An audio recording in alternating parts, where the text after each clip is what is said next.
tardes a todos los que nos escuchan, que están aquí para atender la conferencia del doctor Gagarin, Michael Gagarin, de la Universidad de Texas, en Austin. El doctor Gagarin es profesor de esa universidad y actualmente ya es un emérito. Es director, ha sido, presidente de la American Philológical Association, que ahora se llama Society for Classical Studies, y ha sido también presidente de la Classical Association of the Middle West and South. El doctor Gagarin tiene 26 libros publicados e igualmente tiene libros como editor y ha sido editor de series. Sobre todo, sus temas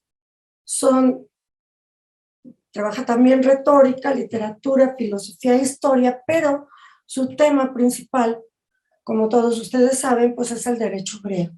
Es un experto en derecho griego y tiene libros tan importantes como, por ejemplo, Democratic Law in Classical Athens, y uno que es clásico ya, que es Early Greek Law, entre otros trabajos.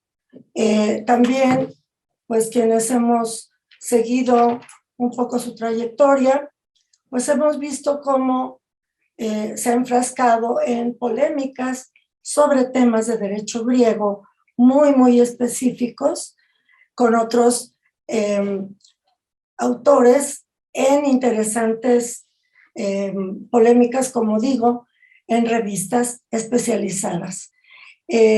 Como profesor, la referencia de sus alumnos es que es un verdadero experto en su tema y que es muy afable con los alumnos también. Yo no le quito más tiempo al doctor Gagarin y le cedo la palabra. Su conferencia está grabada, pero él está presente escuchándonos. Muchas gracias. Begin by confessing that this is the first time I have ever given a talk using PowerPoint. And because of this, I decided that I would pre-record the entire talk in order to make certain that nothing would go wrong. And I also want to say there is a handout that I hope it has been made available to you for downloading it. It contains all of the full texts of all the agreements that I'm going to be talking about. I also want to say they're noon. So with that, here goes. For the last 15 years, my colleague Paula Perlman and I have been studying the legal texts inscribed on stone on the island of Crete. We have completed one volume of texts covering from 650 to 400 BCE, and we are now at work on texts from about 400 BCE to 50 so with BCE. That, here goes. One of the big differences between these two periods is that whereas almost all surviving inscriptions from the earlier period are laws, that is, statutes, in the later period many other kinds of texts were inscribed.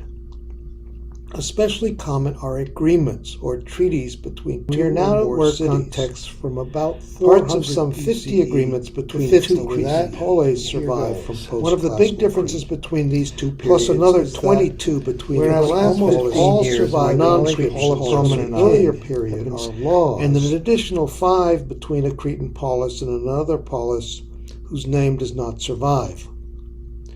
Most of these agreements are at least partly fragmentary, but what survives provides us with enough evidence to draw some interesting conclusions about language and power.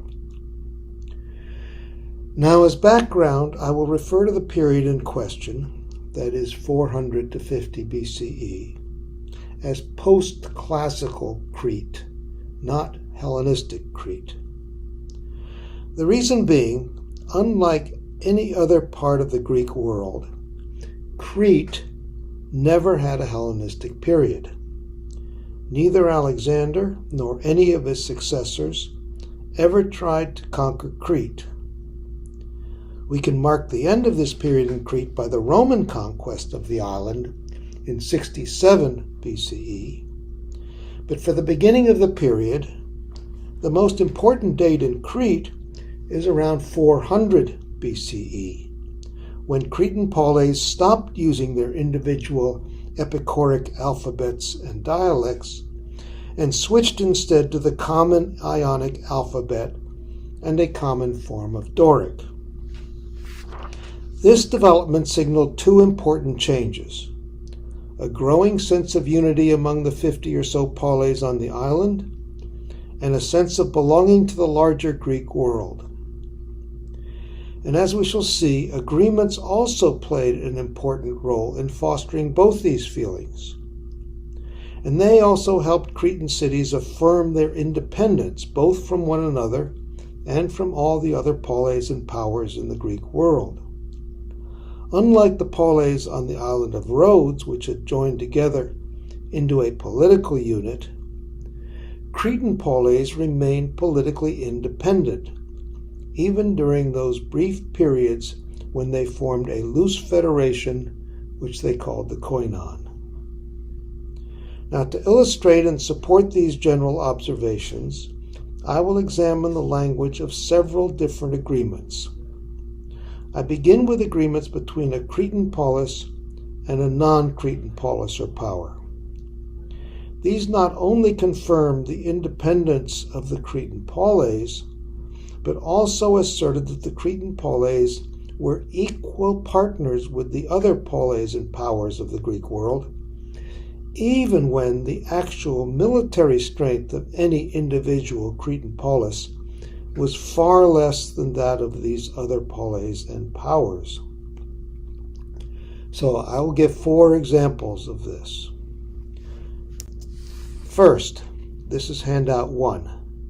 This is an agreement between the Oreoi, or mountain people, a loose association of 5 or 6 very small polis in the mountains of southwest Crete, and Magas, king of Cyrenaica, who was a half-brother of Ptolemy II.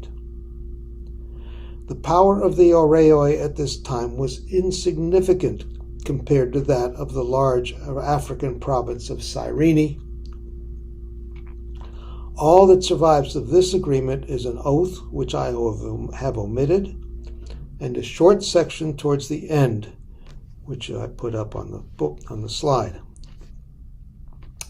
This provides that Magas and the Oreoi, and I quote now, would have the same friend and enemy, and if anyone should invade Magas's territory, the Oreoi would send aid, and in the same way, if anyone should invade the territory of the Oreoi, Magas would send aid. Now this language asserts an identical commitment from both parties to assist the other in case of need. But in reality, both commitments are almost meaningless. On the one hand, it is highly unlikely that anyone would have wanted to invade the territory of these tiny mountain polis. And on the other hand, if anyone were to invade Cyrenaica, the amount of aid that the Oreoi might provide would be utterly negligible next to Magas's own forces. But the agreement allows the Oreoi to claim an exact equality with an important Greek power, regardless of the reality. Now the other agreements are similar. On the second on your handout is an agreement between Hierapytna on the southeast coast of Crete and the island of Rhodes. Rhodes at this time was one of the mightiest sea powers in the Greek world, far more powerful than Hierapytna, and it clearly was the driving force behind this agreement. The agreement begins in lines 7 to 12 by obliging the Hierapytnians to work together with the Rhodians and make available to them their city and harbors and naval bases. There is no equivalent obligation for the Rhodians. But the next clause, it's lines 12 to 15, obliges the Hieropytnians to come to the aid of the Rhodians if anyone should attack Rhodes. And this obligation is reciprocated later in lines 58 to 66, though not in the exact same words.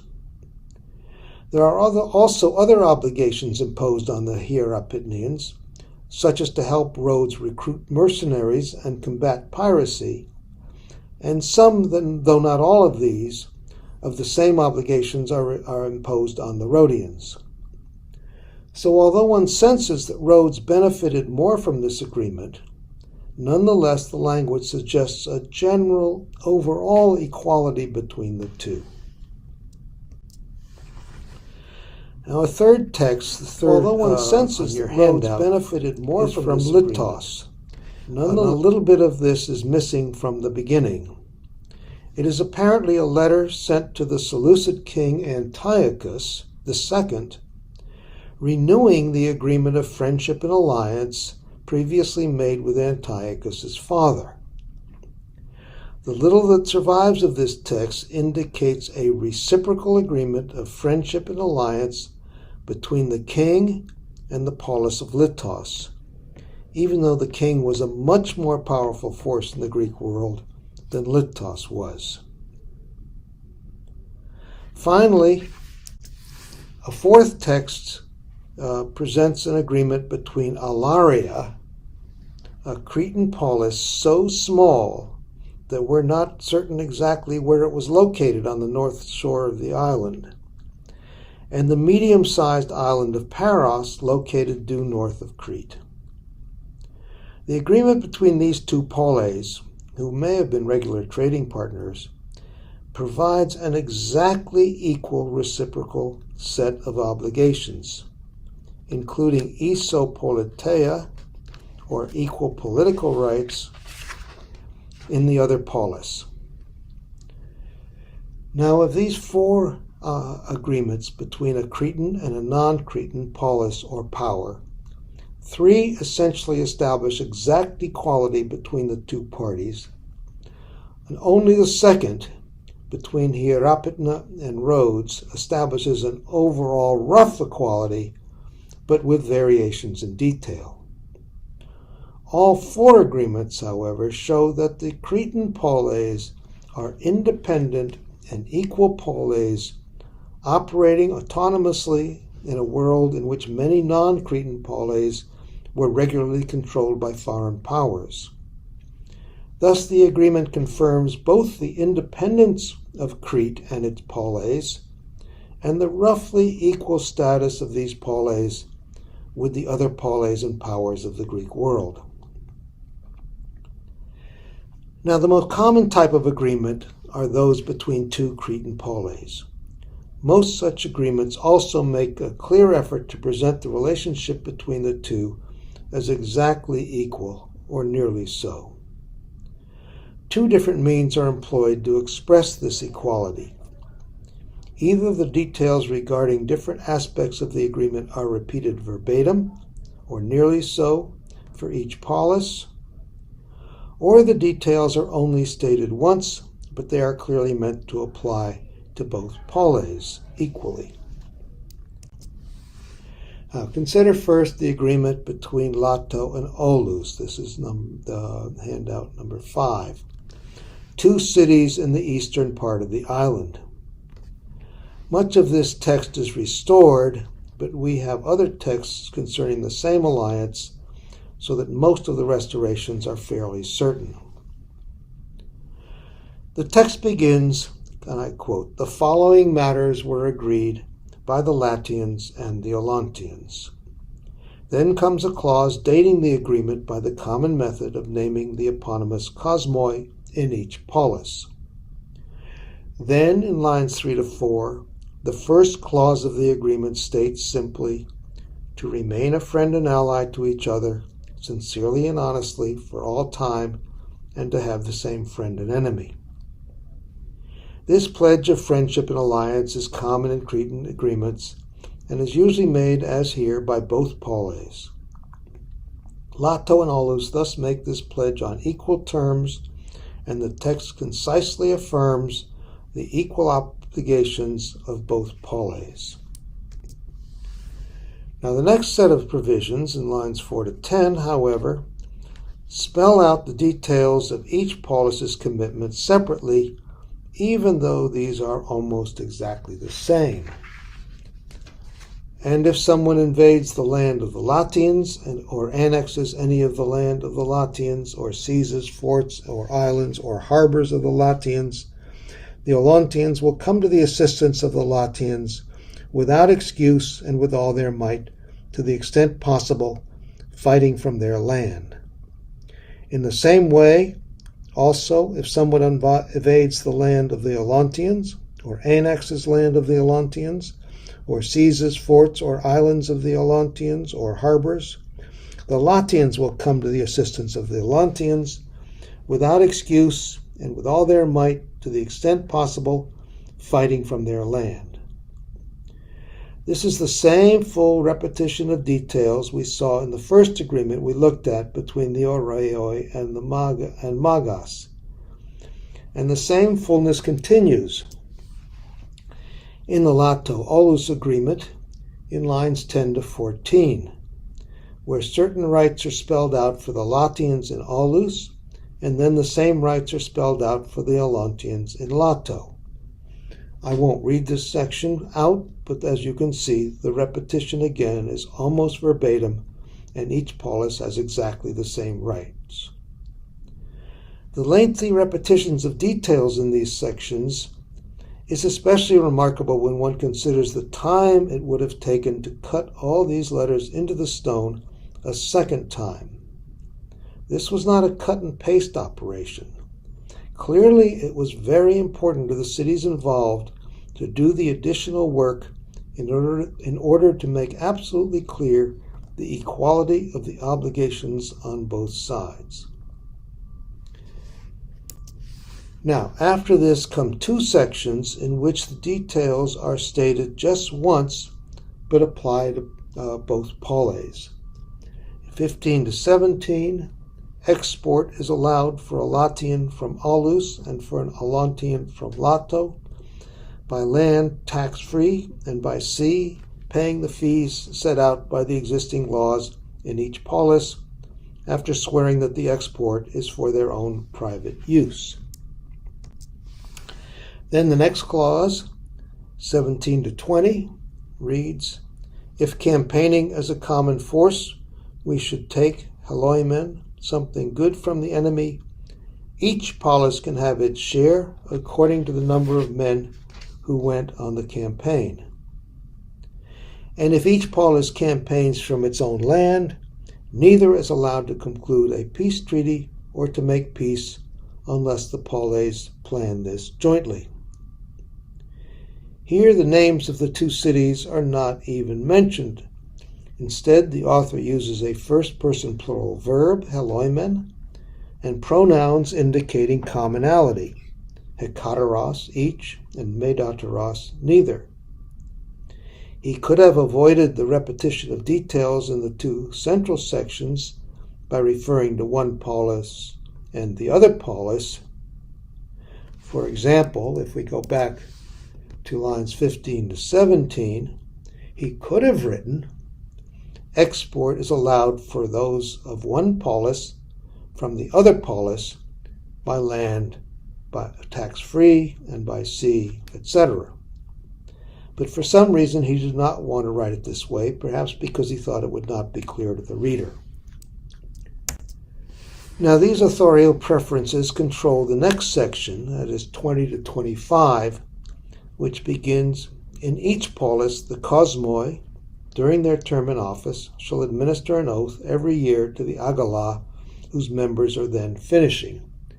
The agala is the boys' age group in Cretan cities. Here, each obviates the need to name the two polis, but the next clause does name them. with a delegation of Olantians present in Lato and a delegation of Latians in Aulus. The author could easily have written with a delegation from each polis present in the other, but for some reason he chose not to. Then the next clause in the section specifies that an oath be sworn at a specific local festival different for each polis, and so there was no way to avoid naming both polis and their festivals. Now, all the provisions of this agreement up to line 50 follow these same general rules in either naming both polis or naming neither. So I will only note one additional factor that is new, namely a vocabulary that implies interaction with another polis. This is lines 38 to 42. There shall be the right of intermarriages with one another, and there shall be an authority for the Latian with an Olantian in Aulus, and an Olantian with an Elatian in Lato, both to sell through the debt registry, and to buy, and to lend, and to borrow, and all other transactions according to the laws in force in each polis. Here, the first clause asserts the right of epigamiae alalois, intermarriages with one another. Since epigamia in itself indicates the right to marry someone of a different polis, epigamiae alalois clearly means a mutual right for people from each polis to marry someone from another. There is no need to add for a Latian with an Olantian and for an Olantian with a Latian. In the sentence that follows, however, since words like sell and buy do not imply a transaction with someone from another polis, there are no words in Greek for what we might term interbuying or interlending. Then the two polis need to be named separately. Even in this case, however, the scribe somewhat awkwardly puts the two polis at the beginning of the sentence, a Latian with an Olantian in Aulus and an Olantian with a Latian in Lato, so that he then only needs to add the details once, both to sell through the debt registry and to buy and to lend and to borrow and all other transactions according to the laws in force in each polis.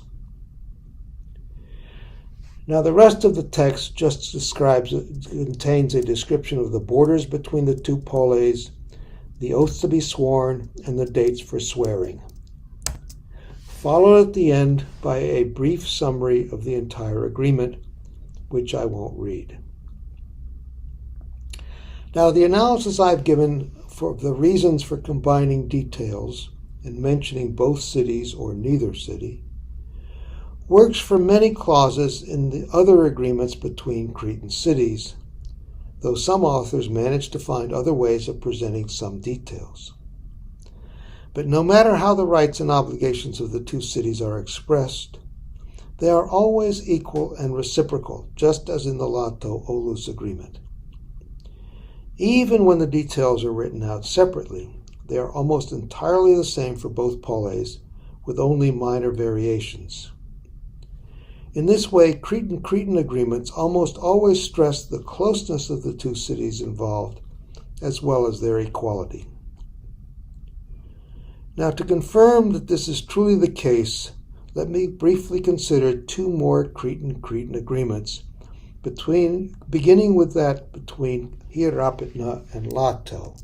This is your handout number 6. Here, the proportion of detail presented separately versus combined is about the same as in the Lato-Aulus agreement. But in some clauses, we find an even more concise expression. As in the Lato-Aulus agreement, this one begins, in lines 4 to 10, by asserting friendship and alliance with the details combined, but then specifies that aid be sent in case of an invasion, with the details repeated. In fact, in every agreement that survives, if there is a section about sending aid in case of an invasion of the other polis, the details are always given separately for each city. Now, the next two clauses, lines 10 to 11 and 11 to 13, however, combine everything. A Hierapitnian in Lato and a Latian in Hierapitna are allowed to participate in religious and civic affairs if they have been just in their private affairs. And there shall be the right to marry and to own property, secular or sacred, according to their own laws, for the Hierapitnian and the Latian.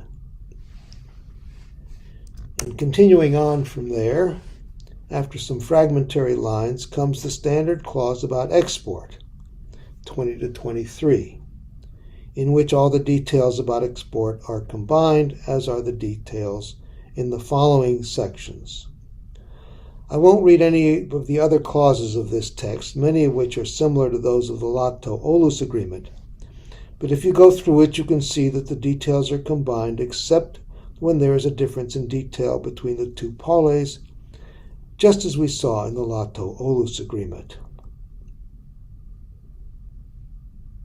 If we compare this text as a whole to the Lato-Olus agreement, in some places the Hierapitna-Lato agreement goes slightly further to combine details than does the Lato-Olus agreement. This may be understood as an effort to emphasize the equality of the two poles even more, or it may simply be that the author of this agreement devised a technique that the earlier author had not been aware of. Now, one more agreement, this is handout number 7, between Hierapitna and its neighbor Priansos, has a section that combines details to an extent we have not seen so far. After the usual dating clauses in 2 to 5, the two cities commit themselves to abide by previous agreements in lines 5 to 12. Then comes a section on rights. This is 12 to 18, which you have up there. For the Hierapitnians and the Priancians, there is to be with one another, par alalois, the right to equal citizenship, to intermarry, and to own land, and for those who belong to a common tribe, the right to participate in all sacred and secular activities, and to buy and sell, and lend and borrow, and the authority to engage in all other transactions in accordance with the established laws in each polis. Now here, placing the phrase par alalois, with one another, at the beginning of the sentence, right after the names of the two poles and the verb amen, there is to be, this allows the author to provide all sorts of details that are understood to be reciprocal, even when those like buying and selling would normally not be understood in this way. This section then sets the stage for combining just about everywhere possible in the rest of the agreement. Next come provisions about planting, and 18 to 21, about depositing for import or export, 21 to 27, and about pasturing in 27 to 30. In the first of two of these, the author evidently felt that the activity required that each polis be mentioned. In 18 to 21, a Hierapitnian shall be allowed to plant in Priancian territory and a Priancian in Hierapitnian territory. And in 21 to 27, if a Hierapitnian should deposit anything in Priansos, or a Priancian should deposit anything in Hierapitna. But the next section, 27 to 30, he avoids naming two cities. Quote, in the same way, if someone pastures, he shall pay no tax. But if he does some damage, he shall pay the penalty for doing damage according to the laws in effect in each polis. Even though the meaning is clear here, namely that if someone pastures, it must be understood to mean if someone pastures his flock on the land of the other polis, this is still a fairly extreme ellipsis. But since the author found it acceptable, we may wonder why he did not use a similar expression in the preceding sections, saying, for example, planting will be allowed if the planter pays the same fee, etc., instead of using the names of both cities. Next in the agreement is a provision, lines 30 to 33, in which it would have been impossible to combine the details completely. If there is need of a delegation, the Hierapontine Cosmoi will provide travel expenses for the Priancians, and the Priancian Cosmoi will provide them for the Hieropotnians. If the author had written simply, if there is need of a delegation, the Cosmoi will provide travel expenses, a reader would probably assume that each Cosmoi, or Cosmos, was supposed to provide expenses for his own polis's delegation. So the expanded wording is clearly necessary in order to make the meaning clear. The existing wording, moreover, clearly emphasizes the reciprocity of the clause in a way that the more condensed wording would not. Now, in the remaining sections of the agreement, the details in most sections are completely combined. For example, in 38 to 40, during the Harion and during the other festivals, those who go to the other city can go to the Andreon just like the other citizens. In 40 to 43 reads, every year during their Hyperboion, those who are Cosmoi in each city at the time are to read the stele, and they are to announce it in the other city 10 days before they are going to read it. Even with the details combined, the meaning of these clauses is clear, as is the reciprocity of the agreements. Finally, the last section, 77 to 83, presents an interesting dilemma. Like many agreements, it ends with the requirement that each polis set up a stele with the text of the agreement written on it and display it in a public place. Here, both cities are required to set up the stele in the sanctuary of Athena Polias. Evidently, there was a sanctuary of Athena Polias in each city. So the clause mentions each sanctuary separately, even though they have the same name. I suspect that the author was trying to avoid any possible confusion by repeating the name of the sanctuary, rather than by simply saying each city should set up a stele in the sanctuary of Athena Polias. In any case, the Hierapitna Priansos agreement goes the furthest of all surviving agreements in combining details. Now, all the agreements we have examined so far, 4 with a non-Cretan partner and 3 Cretan agreements, whether the language of their provisions is highly condensed with most details combined, or is spelled out in repetitive detail, they all seem to be written in such a way as to stress to a greater or lesser degree the equality and reciprocity of privileges and obligations of the two parties. Even the agreement between Rhodes and Hierapitna, that was handout number 2, which clearly reveals that Rhodes was the more powerful party and was presumably the driving force behind the agreement. This takes pains to show that the obligations of both parties are roughly equal and reciprocal. Now, in treaties and agreements between cities or powers in other parts of the Greek world, this kind of equality and reciprocity is far less common. The Hellenistic period was marked by the rise and fall of powerful monarchs, with shifting alliances and frequent wars. Agreements between cities and other powers often mark the end of a war or a shift in alliance, and in these one party is often imposing obligations on the other with little or no reciprocity. A fairly typical example of this is handout 8, an agreement of alliance between Rome and Aetolia. The text is provided by Polybius, but scholars agreed that he had access to the archives in Rome, so that the details he provides most likely reproduce the terms of the agreement accurately. I show only a few excerpts. The agreement requires the Aetolians to honor the Roman people, to prohibit others from attacking Rome, to make war on whomever Rome is at war with, to pay Rome a large sum of money, to provide hostages to Rome, and so on. Rome's only obligation seems to be to sign the peace treaty, though even this is not stated explicitly. There are, however, a few Hellenistic agreements that attempt to achieve some equality and reciprocity. One is the decree of Cremonides, by which Athens and Sparta and their allies agree to join Ptolemy II of Egypt in an alliance against Antigonus Gonatas of Macedon. This is handout number 9.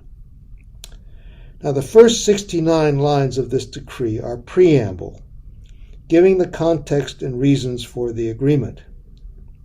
The agreement itself occupies lines 70 to 97, or about the last quarter of the whole text.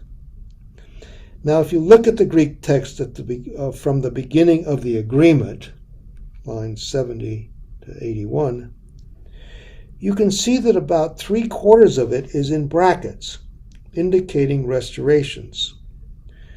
And it is clear that the restorers presume that the original text had a good deal of verbatim repetition of details. And if they are correct, the first 2 provisions repeat the same details verbatim. First 72 to 74, and then 74 to 81. This is just the same as many Cretan agreements do. Now, the next 10 lines give details of an oath that various Athenian officials are to swear, followed by the requirement that various other Spartan officials swear the same oath. The agreement ends with familiar clauses about revision of the agreement in 92 to 95, and its inscription and display in each city, 95 to 97. Now, the equality and reciprocity shown in this agreement is very like what we find in Cretan treaties. But as I have said, this is very unusual outside of Crete. We should also note that the agreement is limited, the only significant requirement being mutual defense. Many Cretan treaties, of course, contain similar requirements of mutual defense, but almost all of these also specify other reciprocal rights and obligations besides mutual defense. Thus, even this agreement falls far short of the full equality and reciprocity of a typical Cretan agreement. In fact, there are no real parallels among the non-Cretan texts to the typical Cretan agreement. Now, the Cretan commitment to creating agreements that are equal and reciprocal becomes even clearer if we examine the few agreements between 2 Cretan communities, one of which is much more powerful than the other. In each case, the main polis and the dependent community are neighbors, close neighbors. Only 5 such agreements have survived, and 2 of these are very fragmentary. I will look briefly at 2 of those that are not so fragmentary. The first displays the largest degree of equality and reciprocity. This is handout number 10, an agreement between Gortin and Lapa, a small community to the northwest of Gortin. Only the first few of its provisions survive, but these are indicative. The initial dating clause, lines 1 to 3, shows that Lapa is an independent polis because it has its own eponymous cosmos.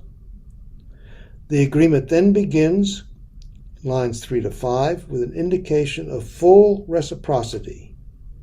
The two polis agree to have an alliance with one another for all time, sincerely and honestly. The next provision, lines 5 to 7, is not reciprocated.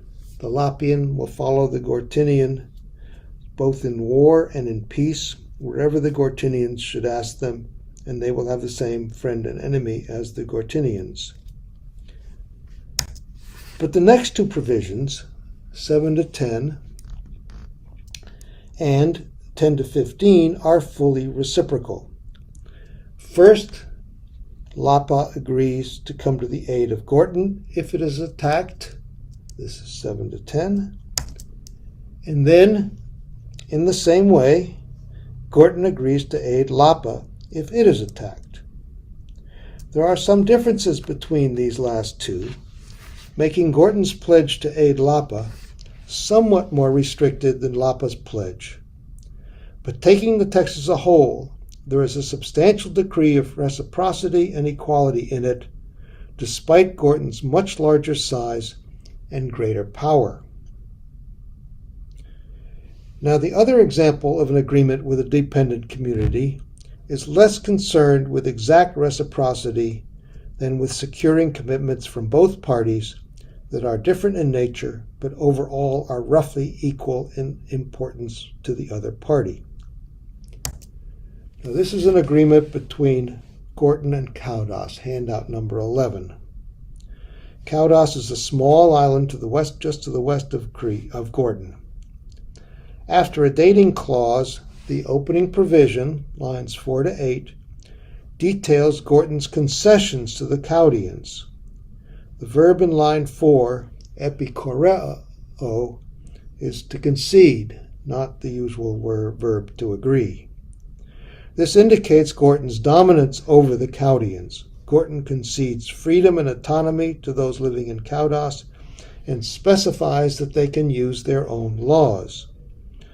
However, these concessions also require that the Caudians remain in the arrangement that the Gortinians arranged, and that they follow the Gortinians in both war and peace.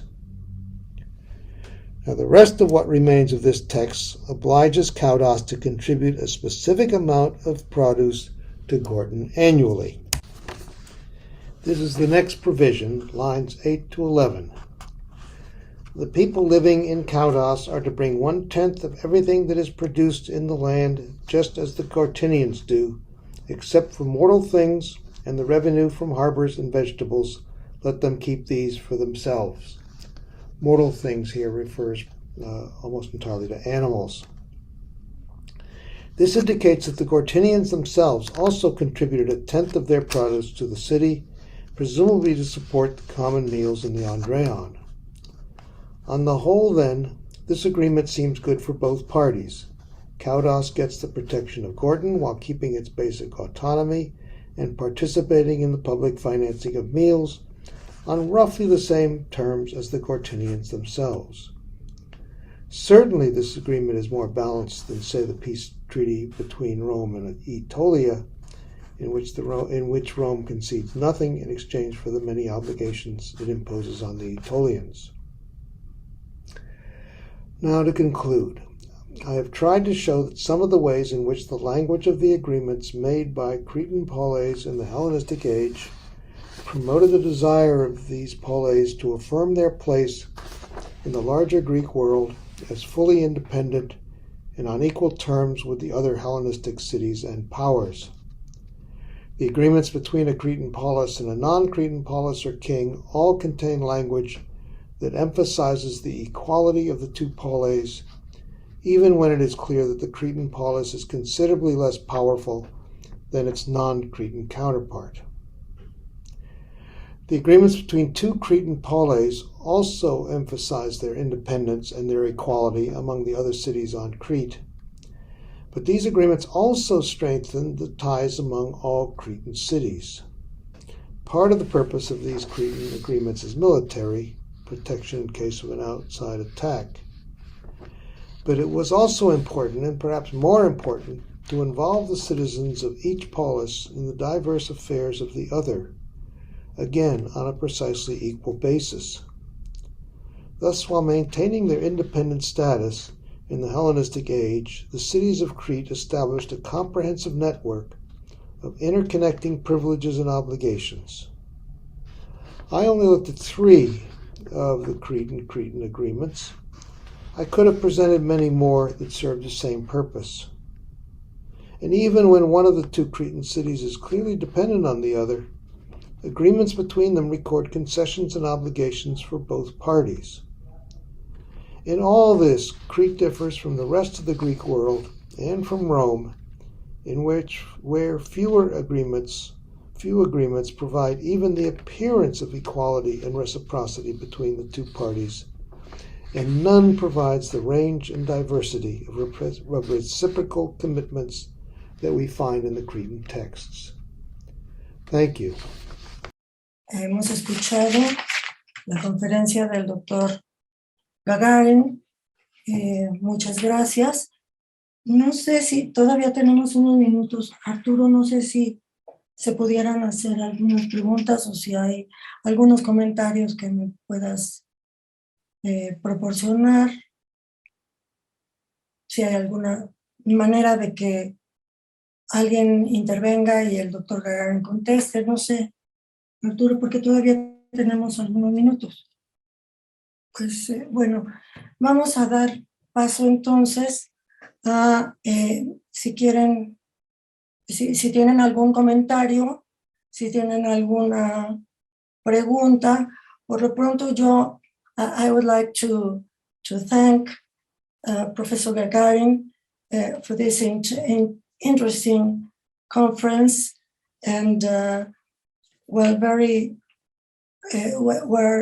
in which he shows his lately research, because he also has a book wrote with Paula Perlman in 2016, very recent, called The Loss of Ancient Crete, 650 and 4th century before Christ, edited by Oxford.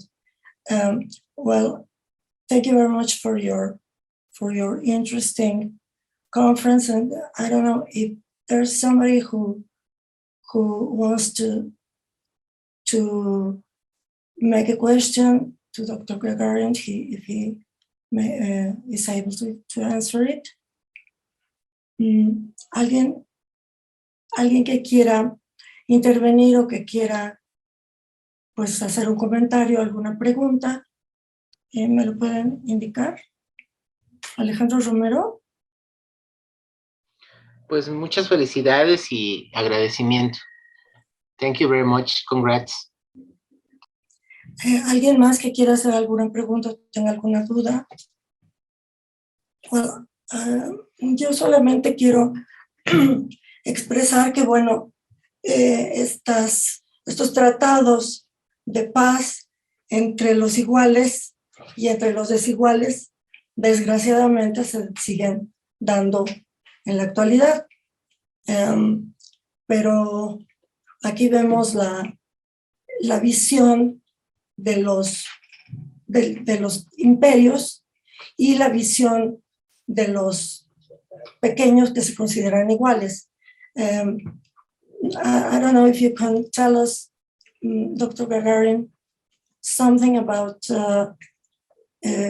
some commentary about your conference, or if you want to say something to our Congress. Can you hear me? Yes, very well, very well. Okay. And we would like to see if you can open your screen, because I think some of us are emotional. We have very emotional at having you here. Well, Yes. I'm sorry not to be in Mexico City in person, though I understand, of course. One thing I want to say before anything else is there was a little tiny bit at the beginning that got cut out, in which I thank the organizers, and I am very, very grateful. And I particularly wanted to thank Martha Irigoyen for all her help with this. Yes. And I could not have done this without her. And so I just wanted to record that. Otherwise, the reason why I have been working with my colleague on Crete so much is that we feel that Crete is a very interesting place during this whole period, and it's quite different from the rest of the Hellenistic world. And not very many people know very much about Crete. So that's why we have been trying to make all of these inscriptions available to people, and we hope to have a second volume. It's been a bit delayed, of course, by COVID, but we hope to have a second volume in maybe 2 years, ready to present all the later evidence. So I thank everybody for listening or tuning in, and I hope that maybe some of you will take a greater interest in the island of Crete and its life and affairs. So, Well, thank you very much. Thank you. Thanks to you. And well, of course, some of us are very interested in your work and your research about ancient Greek law. And we still have some 7 minutes. I don't know if somebody else wants to, si alguien más quiere hacer algún comentario, alguna pregunta. Las personas que están fuera. A ver, David Slick wants to make a question? Yes? Oh, we don't hear you. Your microphone, yes. Yes, thank you. And thank you for the talk. I'm going to have to speak in English. I was interested in the comment that you made, Dr. Gagarin, about the more hypothetical rather than practical nature, that some of the agreements seem like things that wouldn't ever come to pass. And I guess, so my question would be in 2 parts. Have you encountered any evidence where they actually, some of the cities applied the agreements? And if that's so limited, then I'm wondering, why are they doing this, right? This seems like a great effort for a hypothetical connection. Thank you. Well, that's very interesting. I think one can say in general, with all of these agreements, that we very rarely see the military side of it being put into effect. It's not really clear whether they anticipated a good deal of invasion of other people's land. From what we can see, there was really very little of that. So it seems to me, in general, even when the 2 cities are fairly equal, that these provisions for military aid in case of invasion are more a way of simply asserting a kind of equality and bringing the 2 cities together, rather than for any practical reason. So I think I don't know exactly, because you'd think, why would some very powerful ruler like Magas, want to make this kind of an agreement with these little territories? But the little territories are in southwest Crete, probably quite close to the African continent of Cyrene. And so they may have been trading partners, they may have had other relations, and this is a way of simply formalizing that and letting people know that oh, there I am, letting people know that there's that these two have close ties. So I think that's the main reason. It wasn't really, neither of them had in mind that one of these days one of them would be attacked and the other one would come and help. Thank you. So you're welcome. Anything else? No, we can't hear you.